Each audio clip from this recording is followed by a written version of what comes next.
जय श्री सीताराम जी महाराज की जय। माधव अब न द्रवहूँ कहीं लेखे।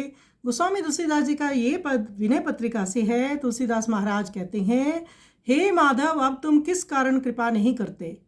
तुम्हारा प्रण तो शरणागत का पालन करना है और मेरा प्रण तुम्हारे चरणार विंदों को देख देख कर ही जीना है।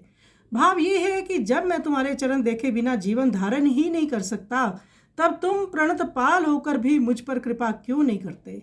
जब तक मैं दीन और तुम दयालु, मैं सेवक और तुम स्वामी नहीं बने थे, तब तक तो मैंने जो दुख सहे सो मैंने तुमसे नहीं कहे।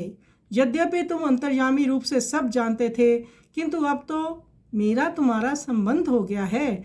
तुम दानी हो और मैं कंगाल हूँ, तुम पतित पावन हो और मैं पतित हूँ। वेद इस बात को गा रही हैं, हे रघुनाथ जी, इस प्रकार मेरे तुम्हारे अनेक संबंध है, फिर भला तुम मुझे कैसे त्याग सकते हो?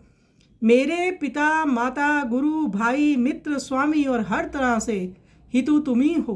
अतएव कुछ ऐसा उपाय सोचो जिससे मैं द्वैत रूपी अंधेरे कुएं में ना गिरूं, अर्थात सर्वत्र केवल एक तुम्हें ही देखकर परमानंद में मगन रहूं।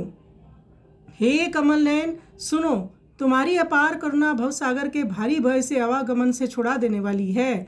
हे नाथ, तुलसीदास का अज्ञान रूपी अंधकार बिना तुम्हारे ज्ञान रूप प्रकाश के बिना तुम्हारे दर्शन के किसी प्रकार भी नहीं टल सकता।